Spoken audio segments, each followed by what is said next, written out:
Hello dear students. उम्मीद है आप सभी अच्छे होंगे और अच्छे से पढ़ रहे होंगे। तो अभी हमारी इंडियन पॉलिटी की प्लेलिस्ट चली हुई है। तो हमने अभी तक मूल अधिकार जो कि अनुच्छेद 12 से 35 तक है वो पढ़ लिया था। तो आज संविधान का भाग 4 है जो डीपीएसपी जिसको बोला जाता है, directive principle of state policy, यानी कि राज्य के नीति निर्देशक तत्व। आइए इस क्लास को शुरू करते हैं। तो जो भाग 4 है राज्य के नीति निर्देशक तत्व, ये अनुच्छेद 36 से 51 के बीच आते हैं। तो अनुच्छेद 36 से 51 के बीच अपना भाग 4 आता है। इसे आयरलैंड के संविधान से लिया गया है। तो क्वेश्चन आता है कि राज्य के नीति निर्देशक तत्व है उसे कहाँ से लिया गया है, तो उसे आयरलैंड के संविधान से लिया गया है तथा आयरलैंड ने स्पेन के संविधान से लिया है। ये ऐसे तत्व है जो देश के लिए आवश्यक है, किंतु संविधान बनते समय सरकार के पास इतना धन तथा संसाधन नहीं थे जो उन्हें उपलब्ध करा सके। अतः यह सरकार की इच्छा पर निर्भर है, जिस कारण के.टी. शाह ने कहा है कि नीति निर्देशक तत्व उस चेक के समान है जिसका भुगतान बैंक अपनी इच्छा अनुसार करता है। तो ये क्वेश्चन बहुत बार एग्जाम में आता है कि किसने कहा था कि नीति निर्देशक तत्व उस चेक के समान है जिसका भुगतान बैंक अपनी इच्छा अनुसार करता है। तो ये वेरी इंपॉर्टेंट क्वेश्चन है राज्य के नीति निर्देशक तत्व से। तो के.टी. शाह ने ये कहा था, नीति निर्देशक तत्व का उद्देश्य सामाजिक तथा आर्थिक लोकतंत्र की स्थापना करना है। तो प्रश्न पूछते हैं कि नीति निर्देशक तत्व का उद्देश्य क्या है, तो इसका उद्देश्य है सामाजिक तथा आर्थिक लोकतंत्र की स्थापना करना है। इसे संविधान का आदर्श कहा जाता है। इसके माध्यम से ज्ञात होता है कि भारत एक लोक कल्याणकारी राज्य है। तो आइए अब इन अनुच्छेद को पढ़ते हैं। तो अनुच्छेद 36 नीति निर्देशक तत्व के संदर्भ में राज्य की परिभाषा, यानी कि राज्य की परिभाषा क्या है नीति निर्देशक तत्वों के हिसाब से बताया गया है अनुच्छेद 36 के अंदर। अनुच्छेद 37 इसे न्यायालय द्वारा लागू नहीं कराया जा सकता, अर्थात यह न्यायालय द्वारा परिवर्तनीय नहीं है, ये वाद्य योग्य नहीं है। तो अनुच्छेद 37 बहुत ही ज़्यादा इम्पोर्टेंट है, इसे न्यायालय द्वारा लागू नहीं कराया जा सकता। अगर मूल अधिकारों की बात करते हैं तो आप उसके लिए सुप्रीम कोर्ट या हाई कोर्ट जा सकते हो, लेकिन अनुच्छेद 37 राज्य के नीति निर्देशक तत्वों में इसे न्यायालय द्वारा परिवर्तनीय नहीं है और ये वाद्य योग्य भी नहीं है, न्यायालय द्वारा लागू नहीं कराए जाते। अनुच्छेद 38 लोक कल्याण की अभिवृत्ति, अर्थात सरकार जनता का कल्याण करेगी। अनुच्छेद 38 कहते हैं कि सरकार है वो जनता का कल्याण करेगी, जैसे कि राशन कार्ड, सामाजिक आर्थिक और राजनीतिक न्याय। अनुच्छेद 39 समान काम के लिए स्त्री पुरुष को समान वेतन तथा संसाधनों का उचित वितरण, यानी कि पुरुष हो या महिला हो अगर कहीं काम करते हैं तो उन दोनों का वेतन बराबर होना चाहिए। तो ये आपको अनुच्छेद 39 के तहत होता है। राज्य बालकों का स्वस्थ एवं गरिमामयी जीवन उपलब्ध कराए, यानी कि बच्चों के स्वास्थ्य का भी ध्यान रखना होता है। तो ये सब बातें 39 के अंदर है कि स्त्री और पुरुष का वेतन समान होना चाहिए, राज्य बालकों का स्वास्थ्य एवं गरिमामयी जीवन उपलब्ध कराए, यानी बच्चों का स्वास्थ्य और एक बेहतर जीवन बनाए।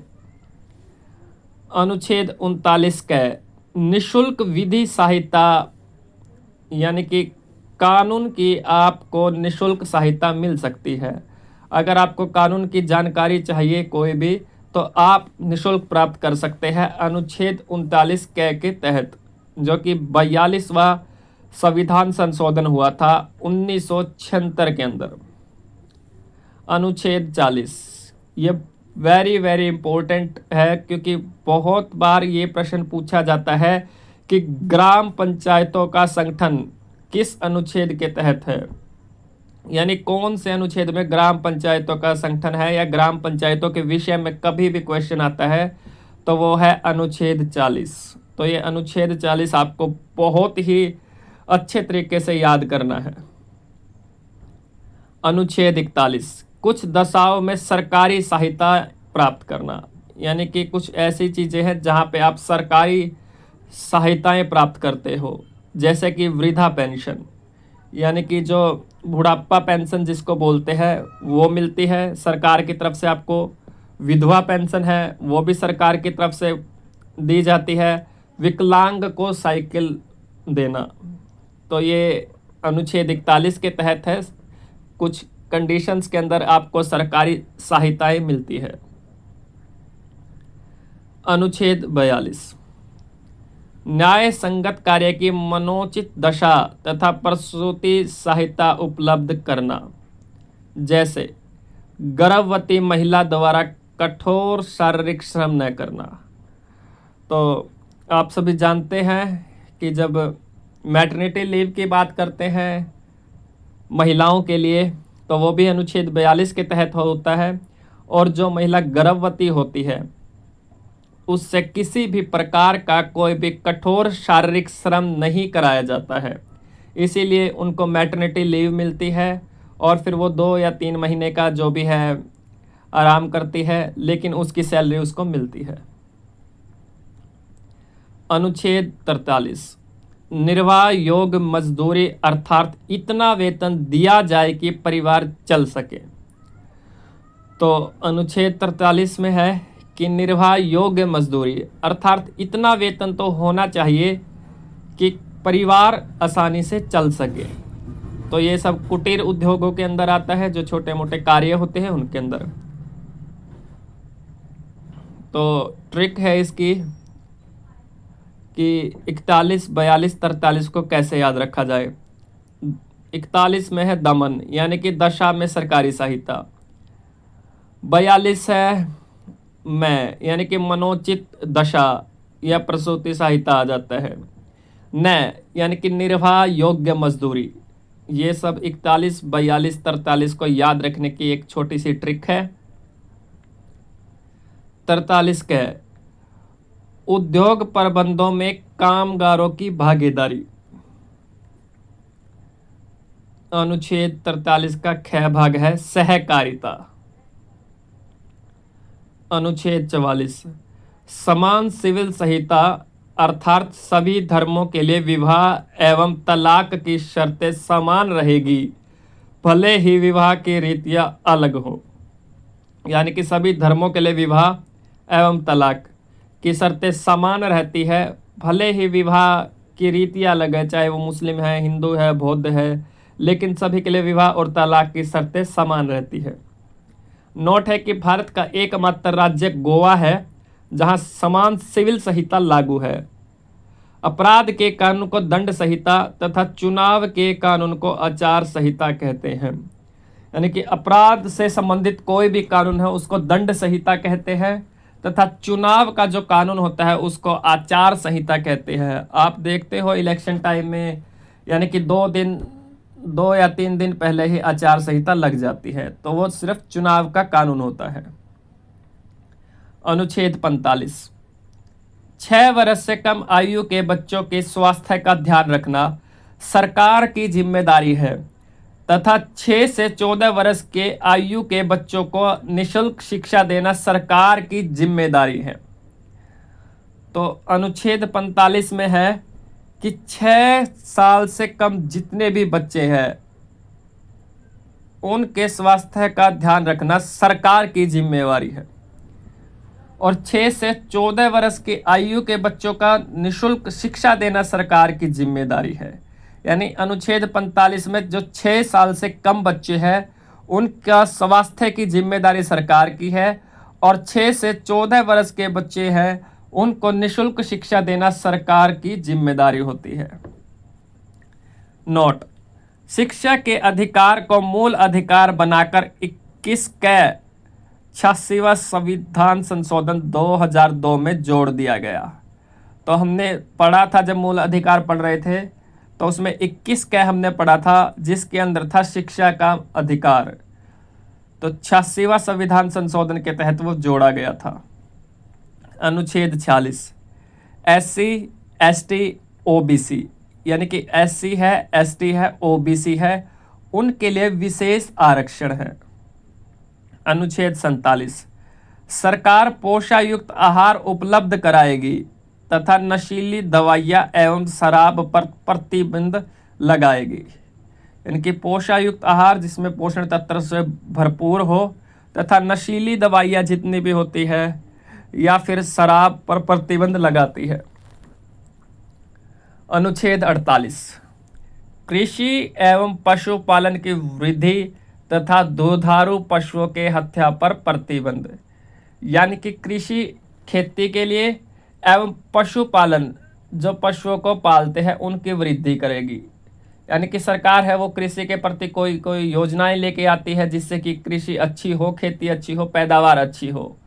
एवं पशुपालन यानी पशुओं के लिए भी बहुत सारे जो सरकार है पॉलिसी लेके आती है अलग अलग। तथा दुधारू पशुओं के हत्या पर प्रतिबंध, और जो दूध देने वाले जितने भी पशु हैं उनकी हत्या पर रोक लगाता है। अनुच्छेद 48। अनुच्छेद 48 के पर्यावरण, वन तथा वन्य जीव की रक्षा करना सरकार का कर्तव्य होगा। पर्यावरण, वन यानी कि पर्यावरण हो या फिर वन हो गए, तथा वन्य जीव जितने भी अपने वनों में रहने वाले जीव हैं उनकी रक्षा करना भी सरकार का कर्तव्य है। यह 42वां संशोधन 1976 के तहत है। अनुच्छेद 49, राष्ट्रीय स्मारकों की रक्षा करना सरकार का कर्तव्य होगा। जितने भी अपने राष्ट्र के स्मारक है, चाहे वो इंडिया गेट है, ताजमहल है, या बहुत सारी ऐसी चीज़ें हैं जो राष्ट्रीय स्मारक है, अमृतसर के हो गए, तो वहाँ उनकी रक्षा करना भी सरकार का कर्तव्य होता है। अनुच्छेद 50, कार्यपालिका से न्यायपालिका को अलग करना। यानी कि कार्यपालिका और न्यायपालिका इनको अलग करता है। अनुच्छेद 50। आगे कार्यपालिका भी पढ़ेंगे, न्यायपालिका भी पढ़ेंगे। अनुच्छेद 51, अंतर्राष्ट्रीय शांति को बढ़ावा देना। यानी कि अगर पूरे विश्व की बात करते हैं तो इस अनुच्छेद 51 में अंतर्राष्ट्रीय शांति की बढ़ावा दिया जाता है। अंतर्राष्ट्रीय विवादों को मध्यस्थता द्वारा सुलझा देना। इसी अनुच्छेद के तहत भारत यूएनओ का सदस्य बना। यानी अनुच्छेद 51 विश्व में शांति की बात करता है और इसी अनुच्छेद के तहत भारत भी यूएनओ का सदस्य बना था। तो ये हमारे अनुच्छेद 36 से लेकर 51 तक भाग 4 के अंदर आते हैं और इन्हीं को राज्य के नीति निर्देशक तत्व बोला जाता है। तो राज्य के नीति निर्देशक तत्वों का वर्गीकरण, यानी कि उनको 3 भागों में बांटा गया है। तो पहला है गांधीवादी। इनसे भी प्रश्न पूछते हैं कि गांधीवादी अनुच्छेद कौन कौन से है। तो अनुच्छेद 40 हमने पढ़ा था, ग्राम पंचायतों का संगठन। ये बहुत ही ज़्यादा इम्पोर्टेंट है क्योंकि ये गांधीवादी विचारधारा पर आधारित है। अनुच्छेद 43 का ख भाग है, अनुच्छेद 46 है, 47 है तथा 48 है। तो ये गांधीवादी विचारधारा के तहत है। अब आता है समाजवादी। समाजवादी में आता है अनुच्छेद 38, अनुच्छेद 39 का क भाग, 41, 42, 43 और 43 का क भाग और 47। तो ये समाजवादी है। तो तीसरा है वैश्विक या उदारवादी। वो 44, 45, 48 का क, 49, 50, 51। तो ये आपको याद रखना है, ज़्यादातर गांधीवादी से प्रश्न पूछता है। अनुच्छेद 43 और 47 गांधीवादी और समाजवादी दोनों के अंतर्गत आते हैं।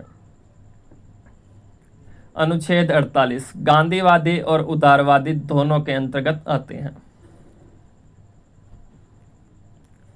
तो आइए थोड़ा आगे बढ़ते हैं। मिनरमा मील मुकदमे में न्यायालय ने कहा कि सरकार नीति निर्देशक तत्व या मूल अधिकार दोनों पर ध्यान दे, अर्थात संतुलन बनाए रखें।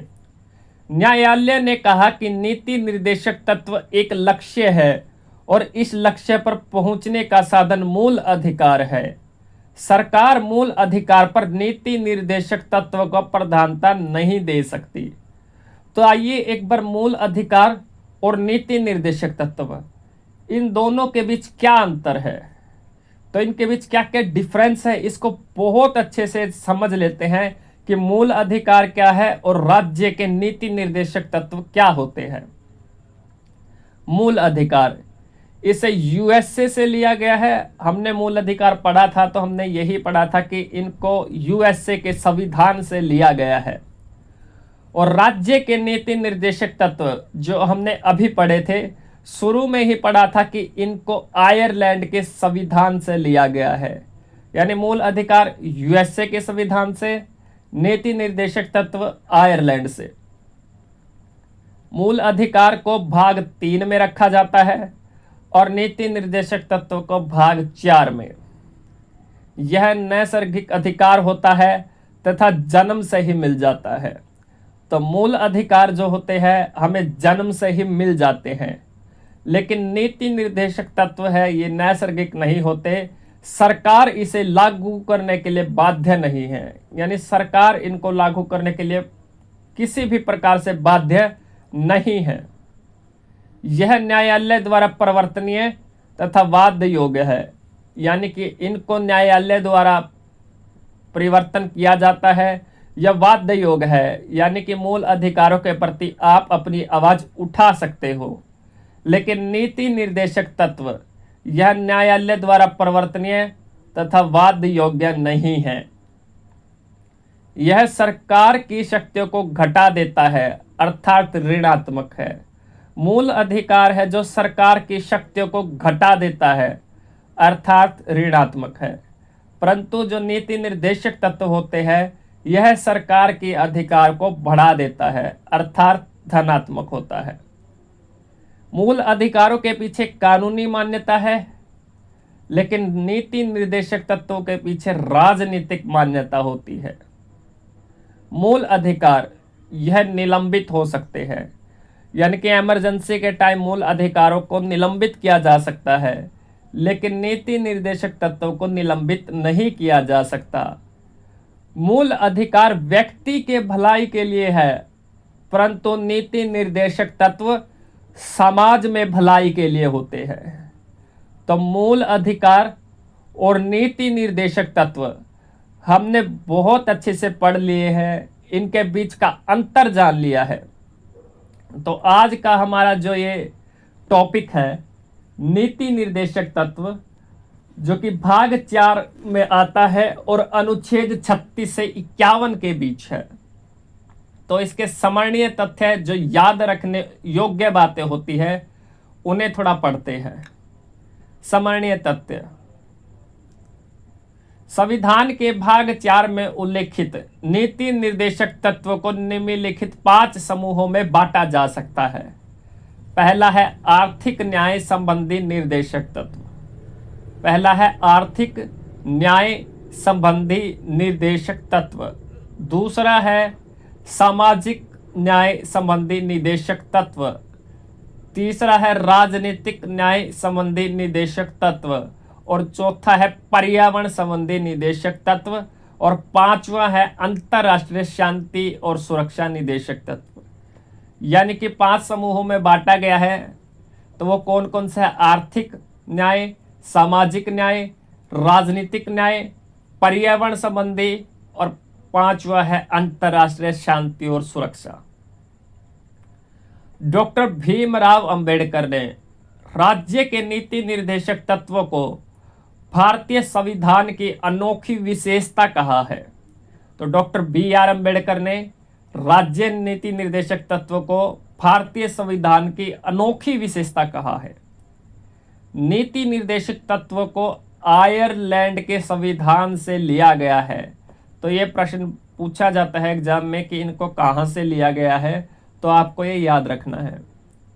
अनुच्छेद 40 जो कि बहुत इंपॉर्टेंट है, बार बार इसके बारे में प्रश्न पूछे जाते हैं, तहत ग्राम पंचायतों के गठन का प्रावधान है। यानी कि ग्राम पंचायतों का गठन कौन से अनुच्छेद के तहत होता है? तो वो है अनुच्छेद 40। अनुच्छेद 39 ग में पुरुषों एवं स्त्रियों के लिए समान कार्य के लिए समान वेतन का प्रावधान है। हमने अनुच्छेद 39 पढ़ा था, तो उसमें था पुरुषों और स्त्रियों के लिए समान कार्य के लिए समान वेतन था। अनुच्छेद 44 में समान नागरिक संहिता का प्रावधान है। शराबबंदी संविधान की धारा 47 में निर्देशित है। अनुच्छेद 46 में अनुसूचित जातियों, अनुसूचित जनजातियों और अन्य दुर्बल वर्गों के शिक्षा और अर्थ संबंधी हितों की अभिवृद्धि का उल्लेख है। यानी कि अनुच्छेद 46 के अंदर अनुसूचित जातियां हैं, अनुसूचित जनजातियां हैं या अन्य दुर्बल वर्ग है, उसके लिए शिक्षा और अर्थ संबंधी हितों की अभिवृद्धि का उल्लेख है। यानी उनकी शिक्षा और उनके भलाई के लिए कार्य किया जाता है। अनुच्छेद 48 में पर्यावरण का संरक्षण तथा संवर्धन और वन्य एवं वन्य जीवों की रक्षा का वर्णन है। यानी अनुच्छेद 48 में पर्यावरण के लिए तथा वन्य जीवों की रक्षा का वर्णन मिलता है। राज्य के नीति निर्देशक तत्व एक ऐसा चेक है जो बैंक की सुविधा अनुसार अदा किया जाएगा। तो ये सबसे इंपॉर्टेंट प्रश्न है इसका। अगर नीति निर्देशक तत्व की बात करें तो 4 से 5 प्रश्न है जो सबसे ज़्यादा इंपॉर्टेंट है। तो पहला प्रश्न है कि राज्य के नीति निर्देशक तत्व कहाँ से लिए गए हैं? तो वो है आयरलैंड के संविधान से। दूसरा जो प्रमुख प्रश्न बनता है कि राज्य के नीति निर्देशक तत्वों को कहाँ रखा जाता है? संविधान के भाग 4 में। तीसरा इंपॉर्टेंट प्रश्न बनता है कि ग्राम पंचायतों का गठन कौन से अनुच्छेद के तहत किया जाता है? तो वो है अनुच्छेद 40। और एक बहुत ही ज़्यादा इंपॉर्टेंट प्रश्न है कि राज्य के नीति निर्देशक तत्व एक ऐसा चेक है जो बैंक की सुविधा अनुसार अदा किया जाएगा। तो यह कथन किसने कहा था? तो यह कथन के.टी. शाह के द्वारा कहा गया था। आपको ये याद रखना है। तो आइए 42वें संविधान संशोधन 1976 द्वारा टकराव की दशा में नीति निर्देशक तत्वों को मूल अधिकारों पर वरीयता प्रदान की गई। अनुच्छेद 43 में कर्मचारियों के लिए निर्वाह मजदूरी का प्रावधान किया गया है। तो हमने सभी अनुच्छेद पढ़ लिए थे। तो 36 से 51 है जो हमारे राज्य के नीति निर्देशक तत्व है, जो कि भाग 4 में है।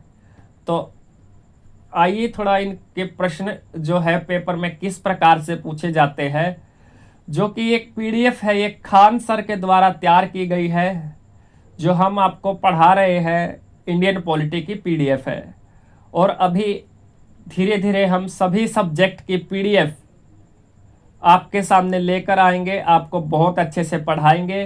तो आप जो हमारा चैनल है खान सर पीडीएफ के नाम से यूट्यूब पे भी और फेसबुक पर भी, आप इस यूट्यूब चैनल को सब्सक्राइब कीजिए और हमारा पेज है Facebook page Khan sir PDF के नाम से, उसको फॉलो कीजिएगा। तो आइए प्रश्नों पर बात करते हैं। भारतीय संविधान के भाग 4 में दिए गए निर्देशित सिद्धांत में निम्न में से कौन सा सूचीबद्ध है? यानी कि पहले कौन सा आता है फिर कौन सा आता है। आपके सामने ऑप्शंस दिए गए हैं, तो आपने ऑप्शंस देखने हैं और फिर अपने प्रश्न का उत्तर देना है। तो प्रश्न नंबर 2 है, राज्य के नीति निर्देशक सिद्धांत किस प्रकार मौलिक अधिकारों से भिन्न है? यानी कि राज्य के नीति निर्देशक तत्व है वो मूल अधिकारों से कैसे अलग होते हैं या कैसे भिन्न हैं। तो इसके ऑप्शंस दिए गए हैं, तो आप ऑप्शन देख लेना। बीपीएससी जो है उसमें ये प्री में पूछे गए एक प्रश्न है। भारतीय संविधान के निम्नलिखित अनुच्छेदों में से कौन सा अनुच्छेद राज्य की सरकारों को ग्राम पंचायत को संगठित करने का निर्देश देता है।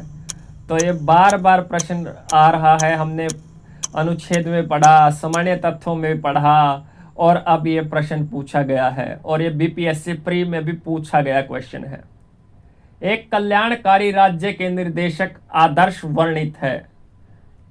यानी कि अगर हम राज्य की बात करते हैं तो एक कल्याणकारी राज्य के निदेशक आदर्श वर्णित है, वो किस में मिलते हैं। तो आपके सामने ऑप्शन दिए हैं, राज्य के निदेशक नीति निदेशक तत्व, मौलिक अधिकार के अध्याय में, संविधान की 7वीं अनुसूची में, किसी भी राज्य के कानून को अवैध घोषित कर सकता है।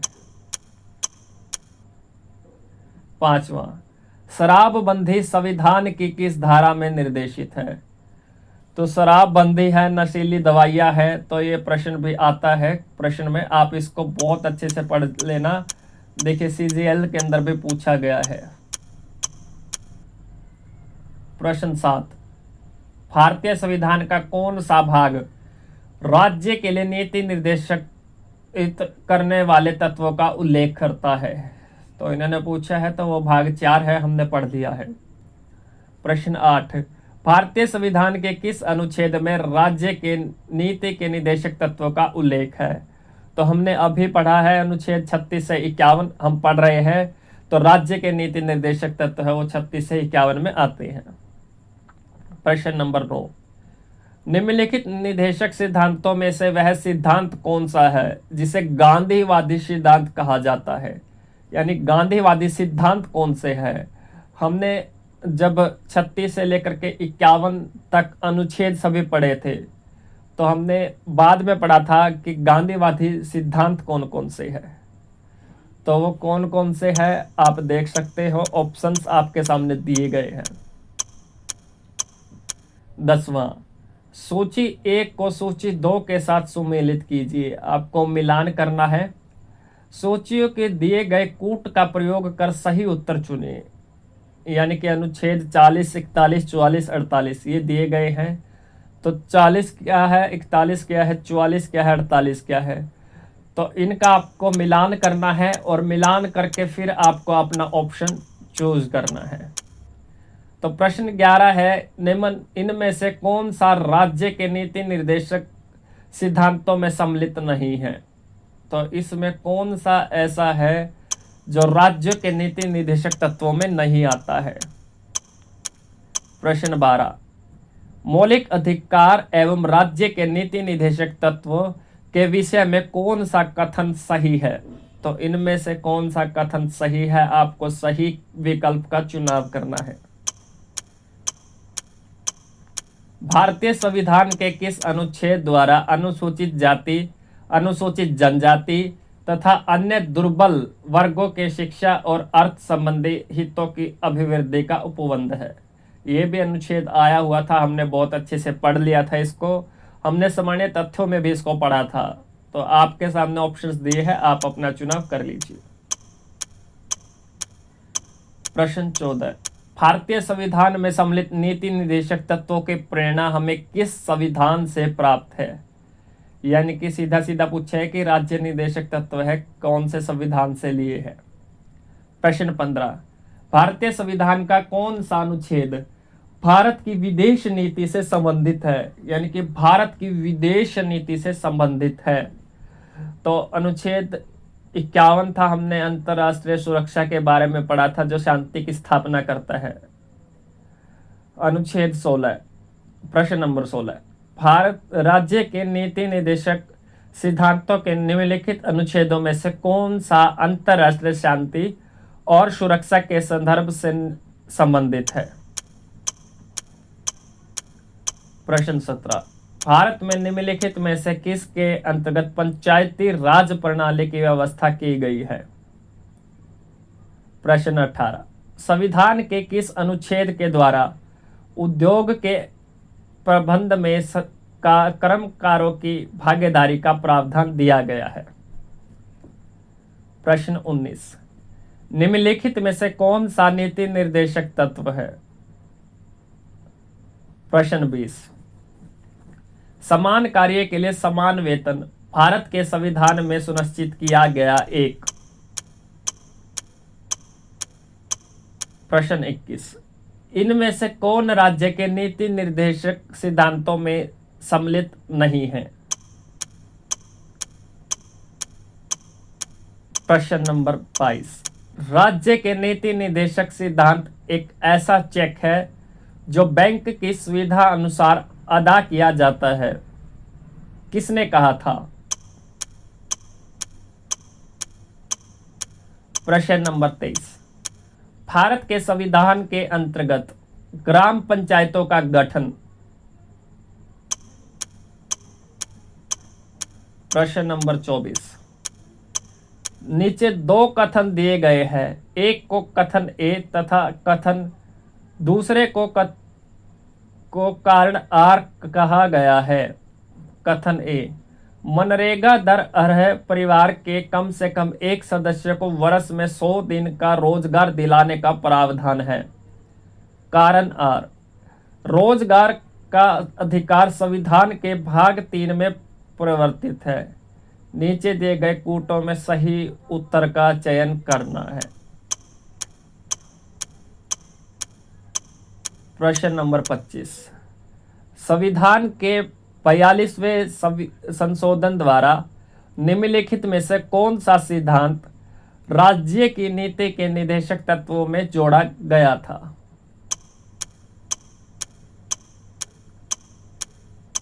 प्रश्न 26, संविधान निम्न में से किसके शोषण के विरुद्ध अधिकार स्वीकृति करता है?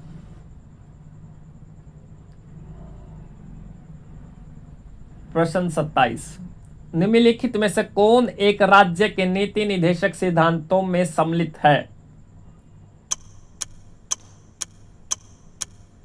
प्रश्न 28, निम्नलिखित में से भारत के संविधान के किसमें पर्यावरण संरक्षण एवं संवर्धन तथा वन्य व वन्य जीवन की रक्षा के प्रावधान पाए जाते हैं? अगर आपको कोई प्रश्न नहीं आता है तो घबराइए मत। खान सर ने जो पीडीएफ तैयार की है बाद में उनके आंसर की भी दी हुई है। प्रश्न 29, निम्नलिखित में से कौन सा एक राज्य का नीति निर्देशक सिद्धांत संविधान में बाद में जोड़ा गया?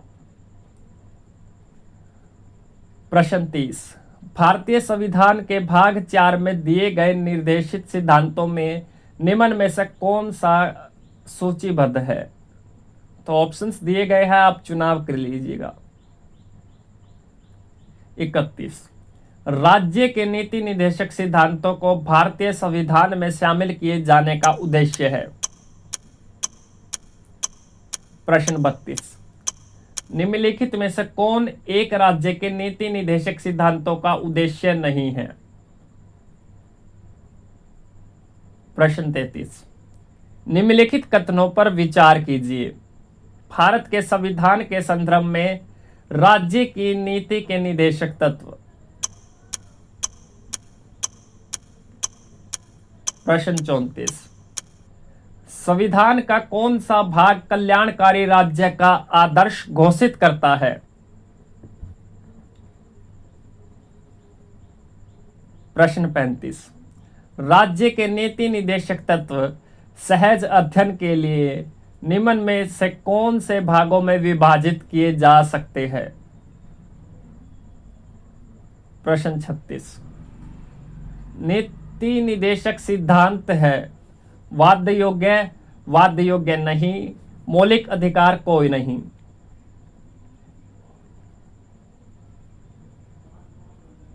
प्रश्न 37, भारत के संविधान के अनुसार निम्नलिखित में से कौन सा देश के शासन के लिए आधारभूत है?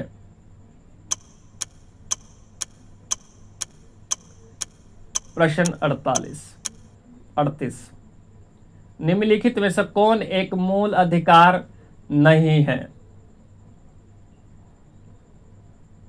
प्रश्न 39, निम्नलिखित में से कौन सा राज्य की नीति के निदेशक तत्वों में निहित है? तो ये 39 प्रश्न थे इसमें, और इसके आंसर की दी गई है। अगर आपको लगता है कि आपका प्रश्न नहीं आता था या आपको कोई भी डाउट था अपने प्रश्न में, तो आप ये आंसर की देख सकते हो जो आपके सामने है। तो आइए बीपीएससी मेंस में पूछे गए एवं संभावित प्रश्न हैं। पहला है, राज्य की नीति के निदेशक तत्व पवित्र घोषणा मात्र नहीं है बल्कि राज्य की नीति के मार्गदर्शन के लिए सुस्पष्ट निर्देश है। व्याख्या कीजिए और बताइए कि वे व्यवहार में कहां तक लागू किए गए हैं।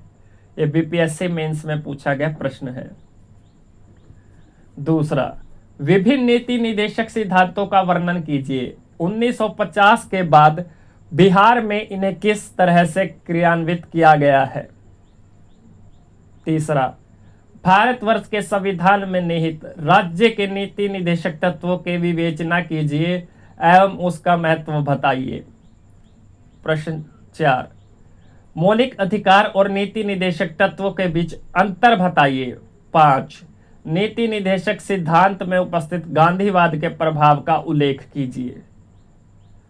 तो ये जो है हमारा भाग 4 राज्य के नीति निदेशक तत्व यहाँ पूरा होता है।